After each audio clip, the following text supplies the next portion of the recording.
오늘 말씀에 적은 약속의 땅에서 객처럼 사는 이스라엘. 읽어보시면 같이 시작. 약속의 땅에서 객처럼 사는 이스라엘. 다시 한번 시작. 약속의 땅에서 객처럼 사는 이스라엘. 예. 사사기 1장 22절에서 36절까지입니다. 예, 기도하겠습니다. 요셉 가문도 베델을 치러 올라가니 여호와께서 그와 함께 하시니라. 요셉 가문이 베델을 정탐하게 하였는데 그 성읍의 본 이름은 루스라. 정탐꾼들이 그 성읍에서 한 사람이 나오는 것을 보고 그에게 이르되 청하노니 이 성읍의 입구를 우리에게 보이라. 그리하면 우리가 네게 선대하리라 하매 그 사람이 성읍의 입구를 가리킨지라. 이에 그들이 칼날로 그 성읍을 쳤으되 오직 그 사람과 그의 가족을 놓아 보내매 그 사람이 햇사람들의 땅에 가서 성읍을 건축하고 그것의 이름을 루스라 하였더니 오늘까지 그곳의 이름이 되니라. 므낫세가 벳스함과 그에 딸린 마을들의 주민과 다하낙과 그에 딸린 마을들의 주민과 돌과 그에 딸린 마을들의 주민과 이블람과 그에 딸린 마을의 주민과 무깃도와 그에 딸린 마을들의 주민들을 쫓아내지 못하며 가나안 족속이 결심하고 그 땅에 거주하였더니. 잠깐만요.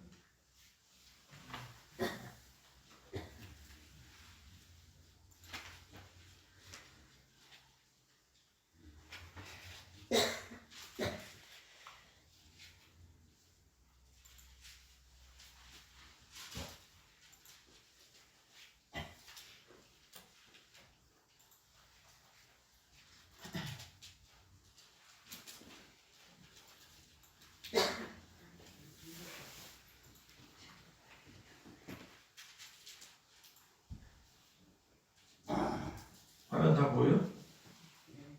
아니 저기 비사 보여? 예, 알겠습니다. 예, 화면이 안 보인다고 저 보이고 하는 겁니다.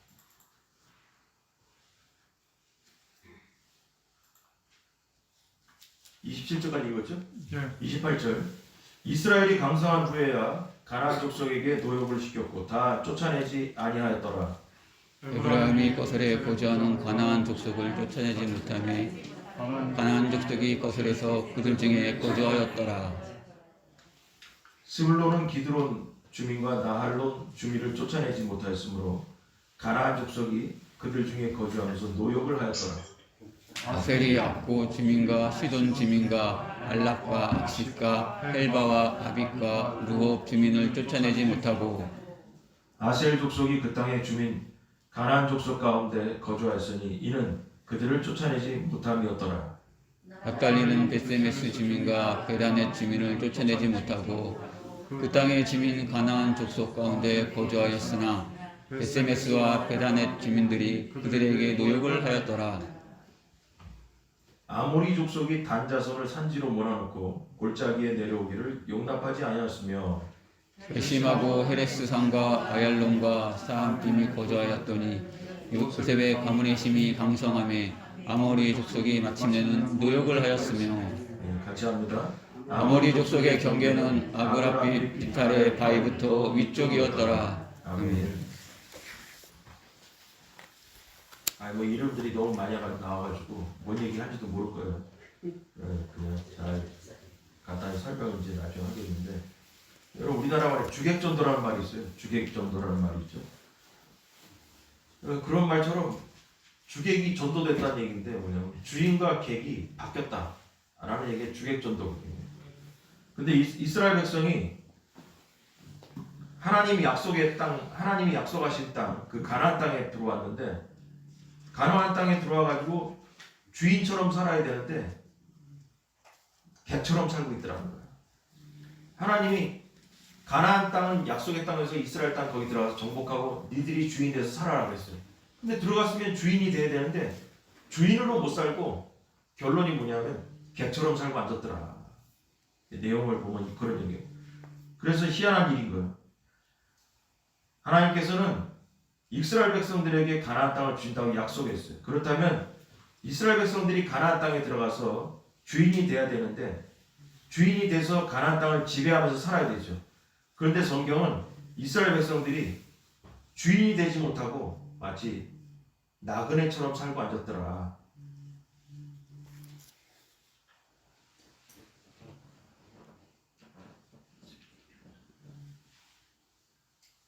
누가 이렇게 소리 내시지?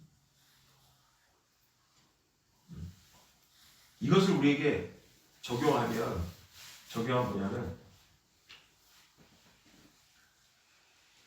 그럼 이 본문을 보면서 뭘 생각해야 되냐? 이걸 먼저 얘기를 하고야 이제 설교 말씀이 잘 이해될 것 같아서, 이스라엘 백성이 가나안 땅에 들어갔더니 하나님은 가나안 사람들을 내쫓고 그 땅을 정복하고 살으라는 거예요. 그럼 그거를 우리한테 설교에 이렇게 적용을 해봐요. 그럼 이게 어쨌다는 얘기냐? 그래서 이게 우리랑 이게 무슨 내용이냐? 적용하는 부분이 있어요. 뭐냐면, 가나안 땅에 들어가서 이스라엘이 쫓아내야 될 원주민을 어떻게 해석을 해야 되냐면, 우리가 살아가면서 내 마음속에 들어와 있는 죄를 쫓아내야 된다는 거예요. 여러분 아셨습니까? 하나님께서 이스라엘 백성에게 가나안의 원주민을 쫓아내라 그러셨죠?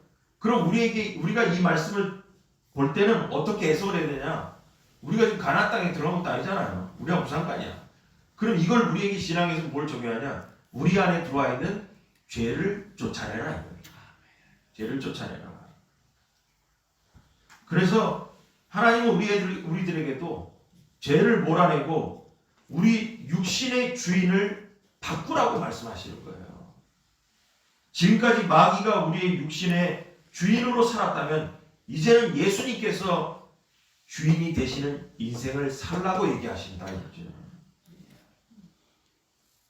여러분 사사기의 모든 이방 민족, 사사기에 나와 있는 이방 민족은 우리에게 적용하면 다 죄입니다. 죄를 몰아내지 못해서 우리에게 문제가 발생한다는 거죠. 그래서 이런 관점으로 보면 사사기는 금방 이해가 돼요. 가나안 땅에 있는 원주민들을 쫓아내지 못했기 때문에 이스라엘이 고생한다라는 거죠. 그리고 우리에게 적용하면 우리에게도 우리 안에 있는 죄를 쫓아내지 못하면 우리도 인생이 힘들다 그 말이에요. 그게 해석법이에요. 자, 그러면 첫 번째로, 그럼 가나안 땅을 어떻게 정복해 나가야 되냐? 첫 번째, 성령님과 함께 가야 합니다. 다 같이 시작. 성령님과 함께 가야 합니다. 네, 다시 한번 시작. 성령님과 함께 가야 합니다. 아까 좀 전에 읽어봤더니 맨 처음에 22절에 보니까 요셉 가문도 베델을 치러 올라가니 여호와께서 그와 함께 하시니라 그랬거든요.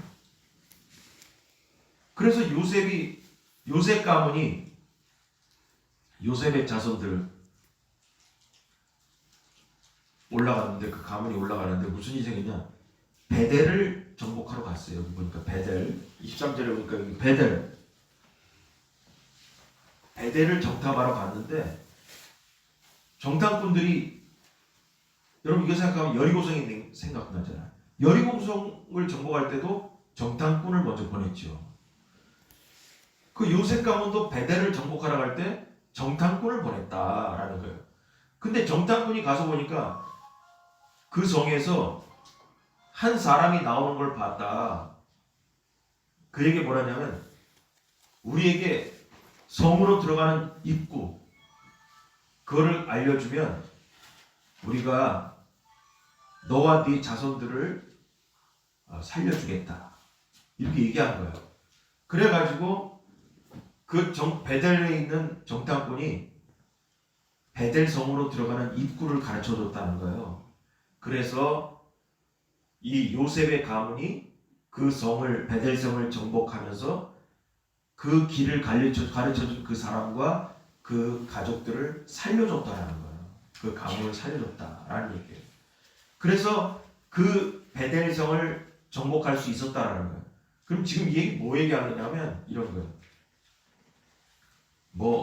베델성을 어떻게 쳤다 그런 얘기가 중요한 게 아니고, 지금 22절에 보면 뭐냐면 요셉 가문도 베델을 치러 올라가니 여호와께서 그와 함께 하셨다라고 있죠. 근데요, 여기 앞에 한번 보면 이런 거예요. 요셉 가문이 여기 나오잖아요. 22절. 그 다음에 27절 므낫세 가문이 나와요. 근데 므낫세 가문이 올라갈 때는 하나님이 함께 했다는 얘기가 없어요. 또 29절 에브라임이 전쟁 일으킬 때 하나님이 함께 했다는 얘기 없어요. 또 스불론 30절에 보면 스불론 지파가 올라갈 때 하나님이 함께 했다는 얘기가 없어요. 아세리 지파가 31절에 있어요. 하나님이 함께 했다는 얘기가 없어요. 납달리 가족 33절에 가문이 있죠. 하나님이 함께 했다는 얘기가 없어요.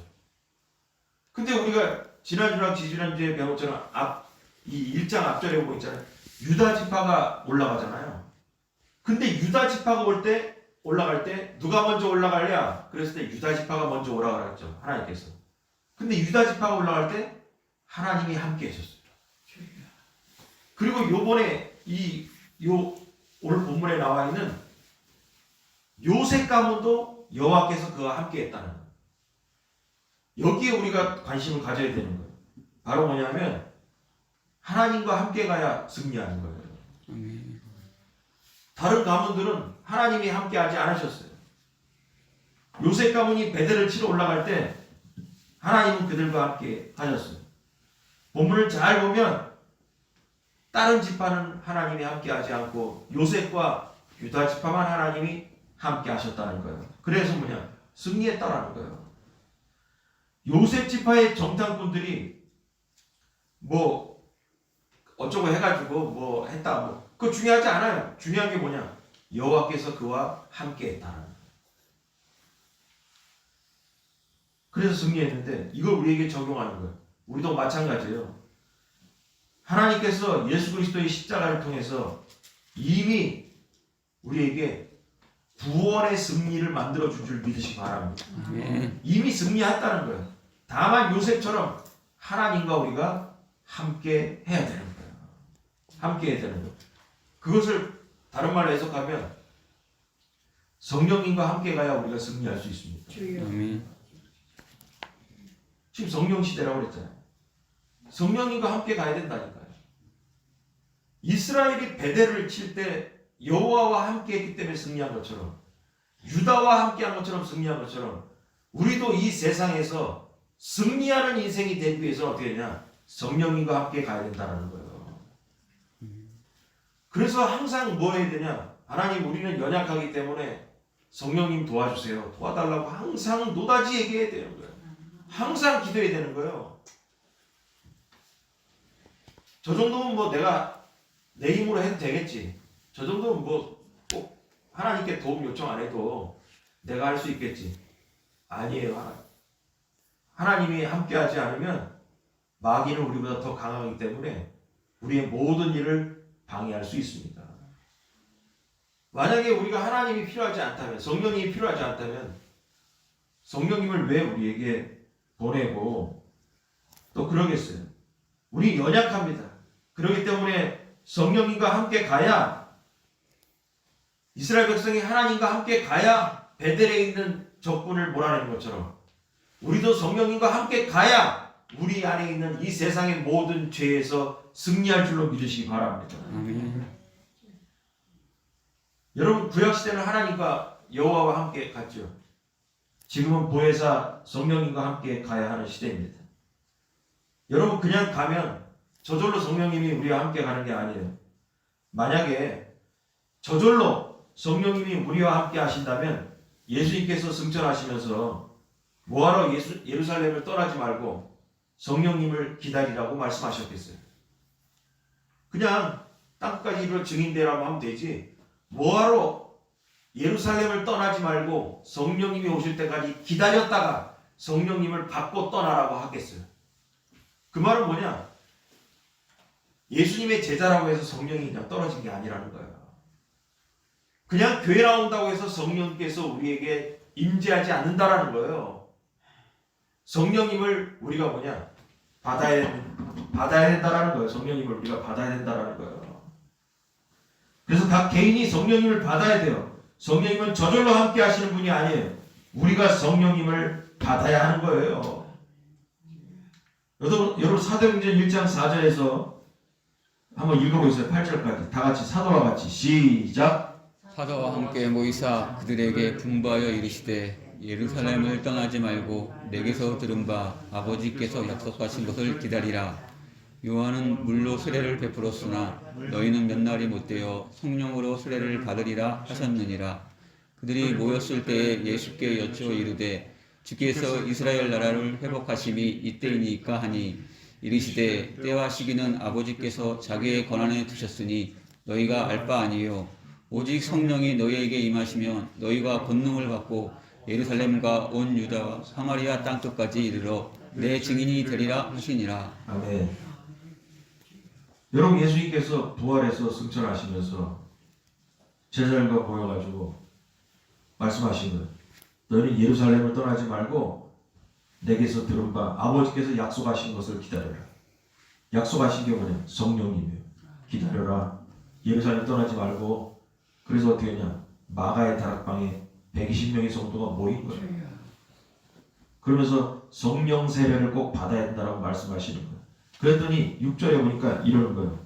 그들이 모였을 때 예수님의 제자들이 예수님께 물어봤어요. 예수님, 주께서 이 나라를 회복하시니 이때이니까 그럼 이 나라 한번 뒤집어 엎고 심판하시는 게 이때 하실 겁니까? 어느 때 할 겁니까? 그랬더니 예수님께서 뭐냐면 때와 시기는 아버지께서 알아서 하니까 너네들은 뭐냐? 오직 성령이, 이 말은 뭐냐? 예수님께서 재림을 언제 하실런지, 하나님께서 이 땅을 심판을 언제 하실런지 그거 니들 관심 갖지 마라. 그거는 하나님의 아버지께서 알아서 하셔.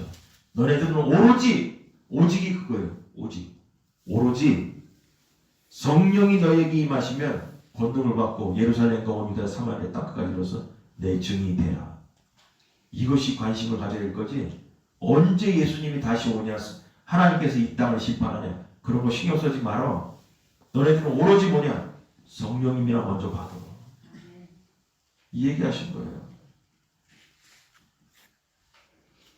여러분 이걸 통해서 우리가 알 수 있는 게 뭐예요? 성령님은 가만히 있다고 임하는 게 아니에요. 여러분 성령 받지 않고 교회 다니는 사람들 많아요. 그게 뭐냐? 종교생활이에요. 종교생활이에요. 여러분 성령님과 함께 가야 죄에서 승리할 수 있어요. 왜 신앙생활을 오래 해도 왜 죄를 끊어버리지 못하고 점점 더 성숙하고 의롭고 더 거룩한 사람으로 가야 되고 성격도 바뀌어야 되는데 왜 안 바뀌면서 왜 죄를 끊어버리지 못하냐? 성령님의 힘 있지 못해서 그런 거예요. 우리는 성령님의 도움으로 모든 것에서 승리하게 되는 거예요. 하나님과 함께 하셨기 때문에 이스라엘이 요셉 지파가 베델성을 정복한 것처럼 이 땅에서 우리가 몰아내야 될 게 뭐냐? 죄를 몰아내야 되는데 죄를 몰아내는 것은 내 힘으로 되지 않고 성령님이 함께 해야지만이 죄를 끊어버릴 수 있는 거예요. 성령의 도움이 없이는 세상에서 절대로 승리하지 못해요. 그래서 베드로가 처음 설교할 때 마가의 다락방에서 나왔을 때 설교가 이거예요. 설교를 쭉 하고 났더니 27절 그들이 이 말을 듣고 마음에 찔려 베드로와 다른 사도들에게 물어 이르되 형제들아 우리가 어찌할꼬.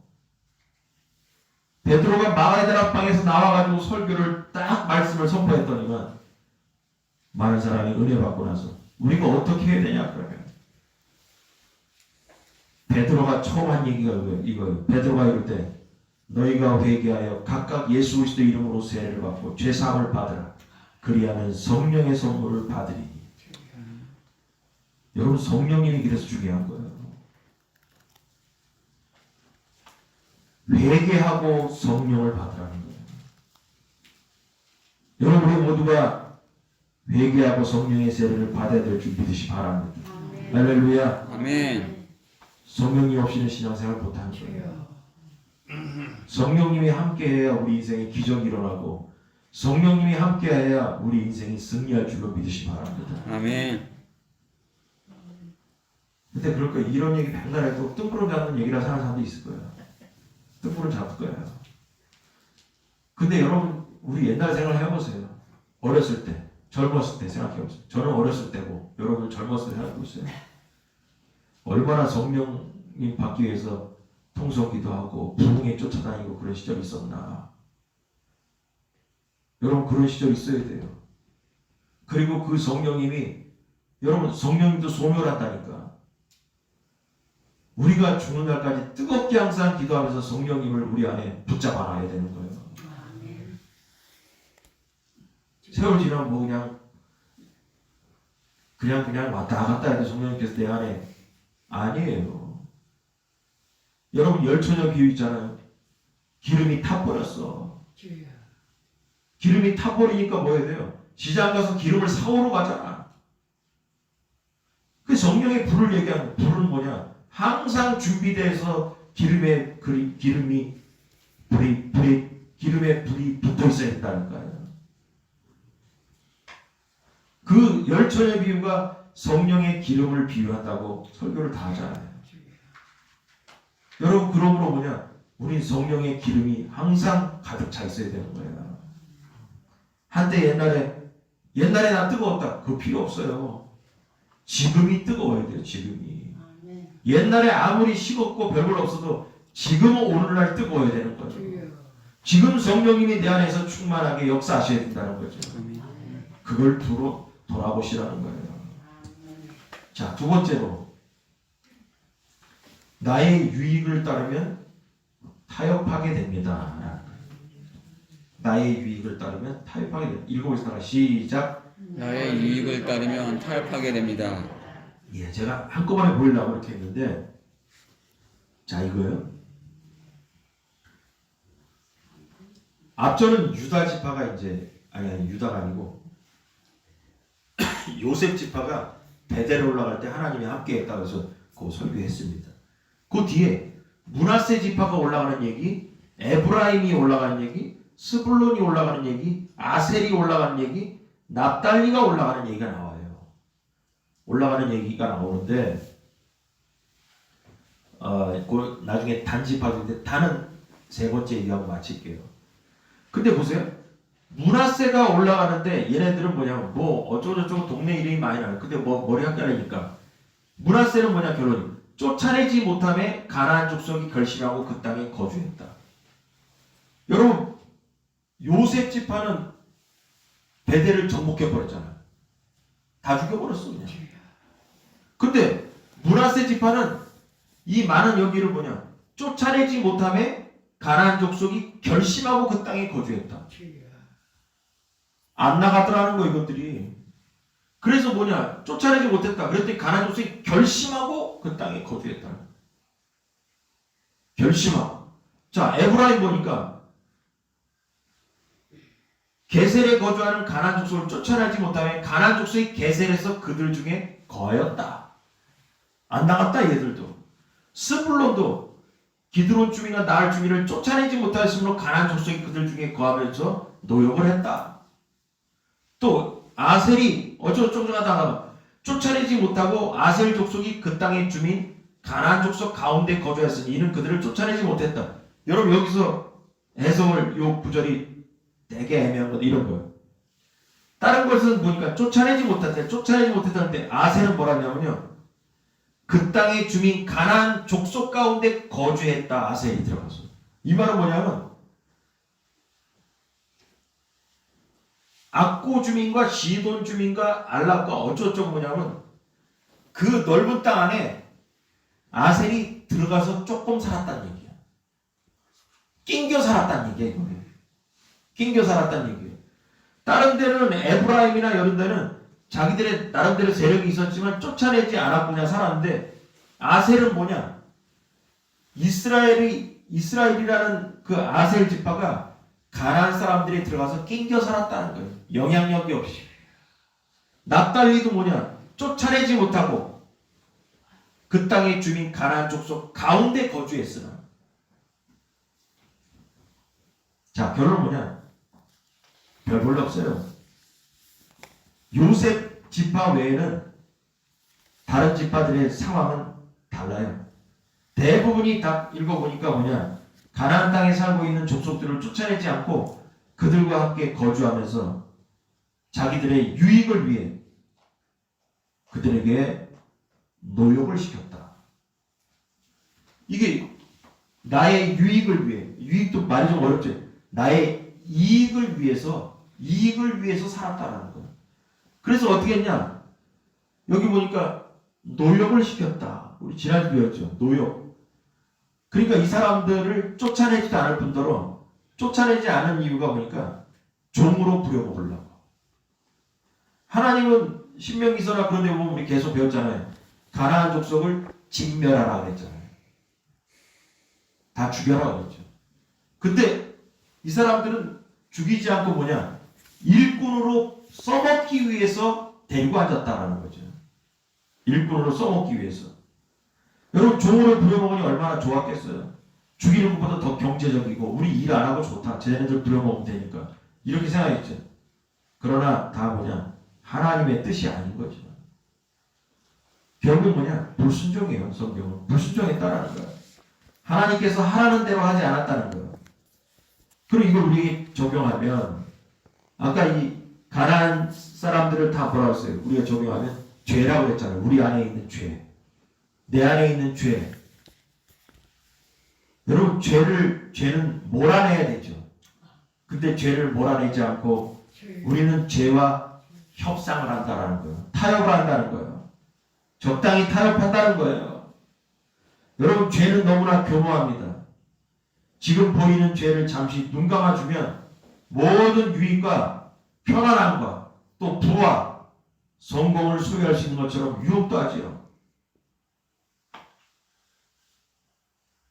정의롭게 죄에 걸리지 않게 돈을 벌면 돈을 조금 벌 수도 있겠지.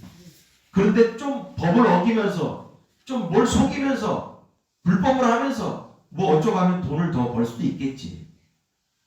그럴 때가 있단 말이죠. 그럴 때가 있단 말이에요.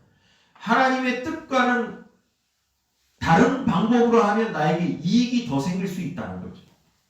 이스라엘 백성이 가나안 족속을 진멸하라고 했는데 진멸을 안 하면 저 사람 살렸다가 우리의 종으로 써먹으면 얼마나 좋아. 그게 바로 나의 이익을 위해서 이스라엘 백성이 타협을 했다는 거예요. 우리도 우리 안에 있는 죄를 딱 잘라내지 못하는 이유가 뭐냐? 나에게 이익이 생길까 봐. 그렇다는 거예요. 그래서 한 번만 죄와 타협하고 넘어가며 눈 감으라고 우리 자신에게 말하고 있죠. 그러나 그 죄는 결국 하나님의 은혜를 버리게 하고 더욱 큰 죄악의 삶으로 빠져들게 만드는 거예요. 여러분 이스라엘은 하나님의 인도하심을 따르지 않았습니다. 하나님이 하라는 대로 하지 않았어요. 우리는 성령님의 인도하심을 따라가야 됩니다. 성령님의 인도하심을 따르지 않고 세상적인 성공과 부를 먼저 생각하면 안 되는 거예요. 그것이 죄에 대해서 눈을 감는 것이고 죄와 적당히 타협을 하는 겁니다. 타협하면 죄는 나에게서 떠나가지 않습니다. 타협하면 그런 거예요. 여러분 우리 생각에 그런 거죠. 아예 나는 내 스타일이 있으니까 내 성격대로 예수 믿고 내가 하고 싶은 대로 내가 생각하는 대로 내 생각이 맞는다고 생각하는 대로 나는 신앙생활 할 거야. 여러분 그게 죄예요. 이스라엘 백성이 뭔지 아세요? 자기들이 생각하는 대로 가나안을 들어갔죠. 그래서 성경은 뭐라냐? 죄라고 얘기하는 거예요. 하나님이 하라는 대로 하는 게 죄에서 벗어나는 거예요. 그래서 뭐냐면 우리는 뭐냐? 신앙생활 하면 하면서 뭐냐? 우리의 모든 것이 변화받아야 돼요. 내 성질도 바뀌어야 되고요. 내 생각도 바뀌어야 되고요. 뭐로 바뀌어야 되냐? 하나님의 말씀의 기준으로 바뀌어야 되는 거예요. 하나님 나라 가가지고 하나님 나는 내 스타일대로 신앙생활 하겠습니다. 내 마음대로 하랍니다. 죄입니다. 하나님 못 만납니다. 천국 못 가요. 다 뭐냐? 하늘에 계신 너희 아버지처럼 온전하라 그랬습니다. 하늘에 계신 아버지처럼 닮으라고 말해요. 예수님께서 너희는 나를 본받으라고 했죠. 예수님의 생각대로 하나님의 생각 그게 바로 뭐냐? 하나님의 말씀대로 우리의 모든 것을 기준을 바꿔야 된다라는 거예요. 그것이 바로 성령님을 따라가는 거죠. 성령님께서 우리에게 가르치고 생각나게 하시려 했습니다. 우리에게 하나님 말씀으로 가르치고 생각나게 하는 그 기준으로 돌아가야만이 하나님의 거룩한 백성이 되는 것이고, 지금 당장 우리가 손해보는 것 같고 해가 되는 것 같을지라도 우리에게 주어진 죄를 단호히 끊어야 될 줄 믿으시기 바랍니다. 아멘. 세 번째로 마지막, 죄에 거하면 은혜에서 떠나게 됩니다. 다 같이 시작. 죄에 거하면 은혜에서 떠나게 됩니다. 다시 한번 시작. 죄에 거하면 은혜에서 떠나게 됩니다. 예. 그 끄트머리에 단 자손 있어요. 단족속. 단족속이 있는데 이스라엘의 12지파 중에서 단지파가 있어요. 근데 이 단지파들이 제일 비참한 인생을 사는 사람들이에요. 그냥 단지파가 성경에서 학자들은 사라졌다고 그래요. 가문 자체가 사라져버렸다. 여러분 읽어볼까요? 34절부터 30절. 아모리 시작. 아모리 족속이 단자속을 산지로 몰아넣고 골짜기에 내려오기를 용납하지 아니하였으며 열심하고 페레스산과 아얄론과 사빔에 거주하였더니 요셉의 가문의 힘이 강성하매 아모리 족속이 마침내는 노역을 하였으며 아모리 족속의 경계는 아그르파비 비탈의 바위부터 위쪽이었더라. 아멘. 네. 여러분 단자손이 있는 데가 아모리 족속이었는데 아모리 족속은 단자손을 산지로 산골짜기로 몰아가 버렸다는 거예요. 아니 이게 말이 안 되는 황당한 얘기인 거예요. 하나님께서 이스라엘 백성 자손 중에 단자손에게도 땅을 주고 거길 정복하고 니들이 잘 먹고 잘 살아라 그랬거든. 근데 웬걸 거기 가서 잘 먹고 잘 산 게 아니고 아모리 족속한테 단자손이 밀려가지고 산지로 몰아넣어 버렸다는 거예요. 산속에 처박혔다는 거예요. 하나님께서 주인되라고 보냈더니 완전 객이돼서 살았다는 거예요. 그래서 뭐냐? 몰아넣고 골짜기에서 내려오기를 용납하지 아니하였다. 산속에 들어가, 여러분 산속에 들어갔다는 게 뭐예요? 농사를 못 짓겠다는 얘기라. 농사 못 짓겠다는 거예요. 여러분 산속에서 무슨 농사를 짓고 앉았겠어. 단지파가 산지로 몰아넣어가지고 골짜기에서 내려오지도 못하겠다라는 거예요. 그 산등성이 위에 가가지고 뭐예요? 고구마나 파먹고 살았는지 뭘 어떻게 했는지 모르지. 농사를 못 짓고 살았다는 거예요. 가나안 땅의 특징이 뭐예요? 젖과 꿀이 흐른다고 했잖아요. 젖과 꿀이 흐르는 농사의 땅인데 산속에 처박혔다는 거예요. 산지로 몰아넣어 버렸다는 거예요. 이 단자손이 여러분 황당한 얘기예요. 황당한 얘기. 하나님께서는 가나안 땅의 주인이 되라고 했더니만 가가지고 뭐냐? 쫓겨났어. 산속으로 쫓겨났다는 거예요. 결국은 나중에 뭐냐면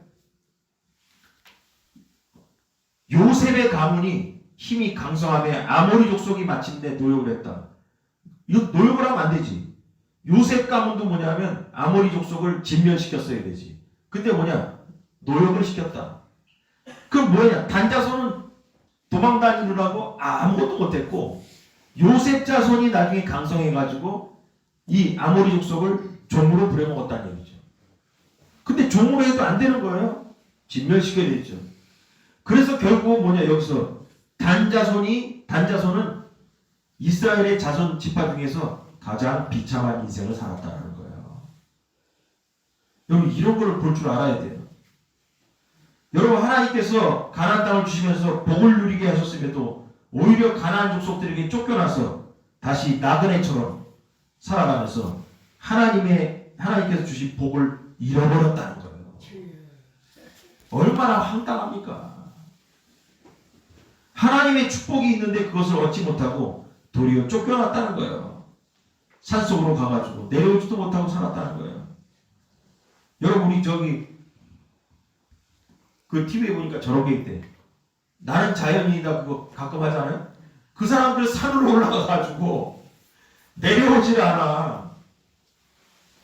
근데 그분들 가끔 얘기 들어봐요.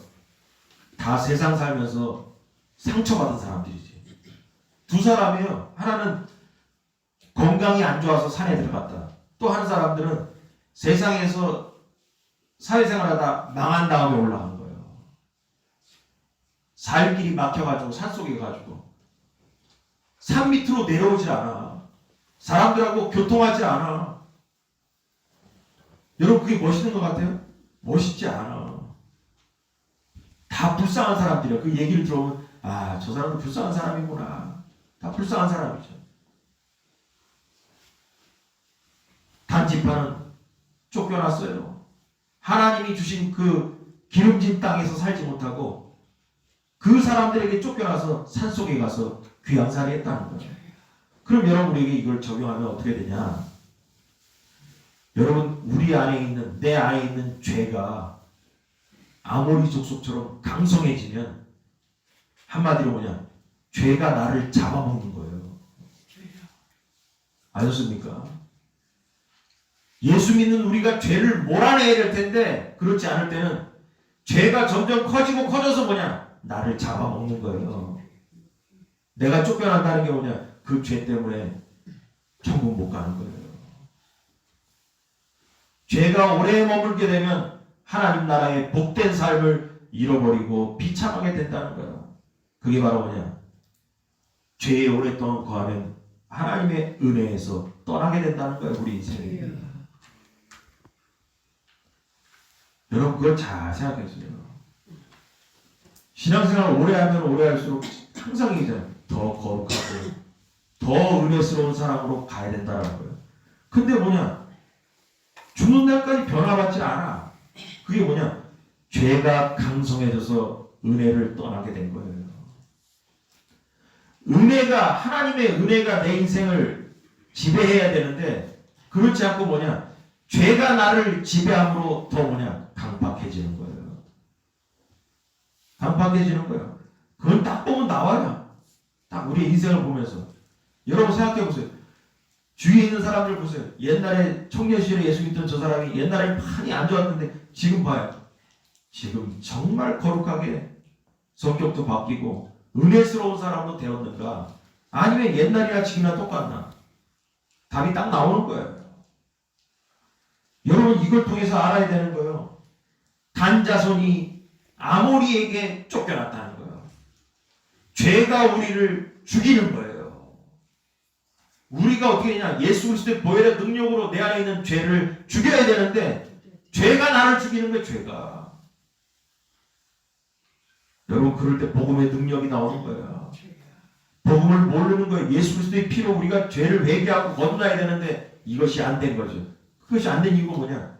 교회를 다니긴다 해도 복음이 뭔지를 모르는 거예요. 복음이. 그럼 여러분 다 얘기해요. 아니 복음이 뭔지 다 안다고. 알면 뭐해?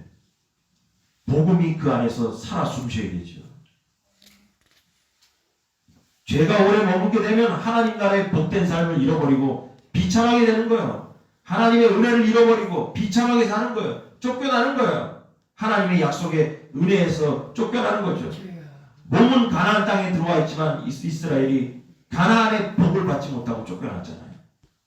다시 말해서 우리의 몸은 교회에 나오기는 하지만 죄를 벗어버리지 못하면 하나님의 은혜를 누리지 못하고 산다는 거예요.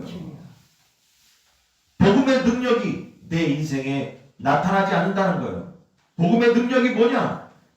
하나님의 능력이 임해서 내 인생에 기적이 일어나는 삶이 된다는 거예요. 그게 안 되는 거예요. 그러니까 신앙생활이 너무 재미가 없어. 재미가 없는 거예요, 여러분. 여러분, 예수님께서 우리의 신랑이라고 했잖아요. 우리 신부라고 했잖아요. 그럼 신랑 대신 예수님과 신부인 내가 둘이 매일같이 주의 은혜 속에 살면 할 얘기가 얼마나 많겠어. 여러분, 남녀가 손잡고 다니면서 연애하면 할 얘기가 얼마나 많겠어. 마찬가지로 신랑 대신 예수님과 우리가 함께 걸어가면 얼마나 할 얘기가 많겠어. 또 창조주 하나님이시고 예수님과 같이 간다면 얼마나 내 인생에 신기한 일이 많이 일어나겠냐고. 그 얼마나 재미가 있겠어. 근데 뭐냐? 교회를 다녀도 별로 재미가 없어. 그냥 왔다 갔다 하는 거야. 그 말은 뭐냐? 간증이 없어. 항상 얘기하는 거예요. 하나님과 동행하다 보면 간증이 안 나올 수가 없다라는 거예요. 귀에 딱지가 않게 얘기할 거예요, 저는. 하나님과 함께 하다 보면 있잖아요. 간증이 없을 수가 없는 거예요. 근데 아무리 생각해도 간증이 별로 없어. 신기한 일이 내 인생에 안 나타나. 여러분, 그건 우리를 슬프게 하는 거예요. 슬프게 하는 거예요.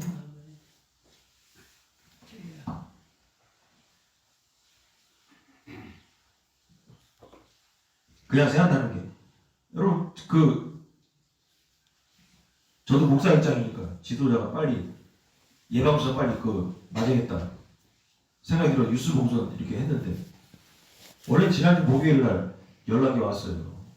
지난주 목요일 날 그 목사님들하고 이제 제자 훈련하고 있는데, 15분 안에 올 수 있습니까? 성모님은 아니 15분 안에 못 갑니다 지금.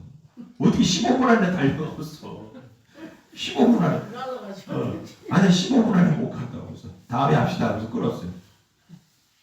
그 생각이 월요일 날 딱 연락 와서 받았으면 좋겠다는데, 진짜 월요일 날 그것도 또 15분 안에 오래. 그래가지고 불이 나게 가서 이제 주사를 맞았어요. 그걸 맞으면서 이제 제가 우리 인터넷 젊은 사람인데서 다 예방주사 저기 신청해서 받으세요 했더니, 우리 지금 건축 담당하는 피의사님이 그거 보고서 인터넷으로 성모병원에다 그 시내 나간 김에 자기도 맞는다고 신청을 했는데, 그 소방서가 지나서 한 몇 미터 오는 중에 5분 안에 전화가 왔대. 맞으러 오라고. 그리고 가가지고 금방 맞았어요. 5분 만에 신청해가지고 5분 만에 가서 혼자 맞고 왔어요. 그래서 그 얘기하는 거예요. 그러니까 뭐냐, 신기한 거예요. 할렐루야. 신기한 거예요. 저도 또 요새는 백신 때문에 저희 어머니 병원에, 요양병원에 이제 계시는데, 그 전화해서 그거 맞아야 된다. 그거 맞아야 된다. 다른 사람들은 어쨌냐 물어보니까, 다른 사람들은 저기 맞았다는 거에서 처음에 맞아야 된다 했더니, 그냥 귀찮고 그냥 이렇게 사는 거지 뭘 맞냐. 아니 맞아야 된다고. 맞아야 손자도 보는 거지, 안 맞으면 손자도 못 봐요. 맞아야 됩니다 했더니 알았다고. 근데 그걸 어떻게 해? 그래서 사모님이 인천 거기다가 동사한테 전화해가지고 신청을 했어요. 그랬더니 여러분, 병원에 모시고 가야 되잖아. 모시고 가야 되는데 이걸 어떻게 되느냐. 요양병원, 그게 신기한 거예요. 요양병원에서 퇴원하는 날에 동사무소에서 한 그 주사 맞는 날하고 딱 맞는 거예요. 할렐루야. 그게 우연이 아니라니까. 여러분, 퇴원하는 날도 제가 가서 모시고 와서 집에 모셔도 드려야 되고, 주사 맞는 날도 모시고 가야 되는데, 그날을 한꺼번에 그 사람들이 짠 것도 아닌데 딱 맞춰줬어. 그거 하나님께 감사해야지. 그래서 저도 그날 날짜 맞춰서 일찍 가서 어머니 모시고 그 주사 맞으러 가고 해야 될 밤이라. 여러분, 그게 별거 아닌 것 같지? 별거 아닌 게 아니라니까. 하나님이 함께 하신 거라니까, 여러분. 네? 항상 뭐냐면, 하나님께서 작은 일에 충성해야 큰 일도 주시는 것처럼, 우리에게도 간증거리가 큰 것도 있지만 작은 것들, 일상생활에서 우리가 이거는 정말 저절로 되는 게 아니라는 걸 깨닫는 일들이 있어야 되는 거예요. 그게 며칠 전에 있던 얘기, 다른 것도 있지만 얘기 안 하지만, 이런저런 얘기, 요새 백신 얘기라서 그냥 얘기를 한 거예요. 그냥 공통적으로 들을 수 있는 얘기라서. 여러분, 이걸 우리에게 적용하면서 사는 거예요. 우리가 우리 인생에서 복음의 능력이, 하나님께서, 성령께서 나와 함께 한다는 복음의 능력이 나타나야 된다는 거예요, 여러분. 그래야 재미가 있고, 여러분, 감사를 해도, 감사헌금을 해도 뭔 이유가 있어야 되지. 안 그렇습니까, 여러분? 그냥 말로만 감사해요? 아니요, 감사한 내용이 분명히 있어야 되지. 그래야 내 마음에도 우러나지. 그리고 하나님 생각할 때, 하나님 정말 좋으신 하나님이다. 좋으신 분이다. 이게 뼈저리게 내 마음에 와야 눈물이라도 찔끔찔끔 나면서 감사를 하죠. 안 그렇습니까, 여러분? 여러분, 이게 바로 복음의 능력이 나타나야 된다는 거예요. 단자손처럼 쫓겨나가지고 산에서 뭐 감자나 고구마나 파먹고 사는 게 아니라 땅에 내려와서 기름진 땅에서 곡식을 농사를 지면서 먹고 살아야 된다는 거예요. 우리가 교회당 다니면서 예수 그리스도를 만났으면 복음의 양식을 먹고 우리에게 은혜가 충만히 임해야 된다는 것입니다, 여러분. 여러분 지금 우리의 삶은 어떻습니까? 단 자성과 같지 않은가 한번 생각해 보세요. 나는 산속으로 밀려난 사람 아닌가? 죄의 덩어리를 아직도 쫓아내지 못하고 죄가 나를 밀어붙여서 산꼭대기로 밀려나지 않았는가? 산 밑으로 내려와야 기름진 하나님의 은혜를 먹고 살아야 되는데 기름진 은혜는 다 사라지고 산꼭대기에 쫓겨나서 주님의 은혜를 만나지 못하고 살지 않은가 생각해 봐야 됩니다. 하나님이 예수 그리스도 안에서 우리에게 복을 누리게 하셨습니다. 그러나 세상을 따라 자기의 유익을 위해 죄를 방치하고 타협하고 용납할 때 그 죄가 하나님이 주신 복과 은혜를 다 놓치게 만들어 버리는 거예요. 여러분 잠깐의 유익을 위해서 영원한 복을 다 빼앗기면 안 되지 않습니까? 다시 복음으로 돌아가서 하나님의 은혜를 구하기 바랍니다. 우리가 산 위에 밀려가 있다면 죄 때문에 이제 죄를 버리고 산 아래로 내려오는 지파가 되어야 됩니다. 지금 우리 안에 있는 죄를 끊고 전심으로 회개하며 성령님을 통한 하나님의 나라와 나라의 복과 은혜, 산 아래에 있는 기름진 음식의 복을 여러분 충만하게 받길 바랍니다. 아멘. 우리는 십자가와 성령님을 통해 이미 승리한 싸움을 싸우는 사람들입니다. 이미 승리한 사람이 예수님께서 벌써 승리하셨어요. 그러므로 뭐냐? 예수님 성령님을 의지하고 나가면 우리에게 승리가 이미 주어질 줄 믿으시기 바랍니다. 아멘. 따라서 두려워하지 말고 죄와 싸워 이기며 하나님 나라의 복을 풍성히 누리길 주님의 이름으로 간절히 축원합니다. 아멘. 기도하겠습니다.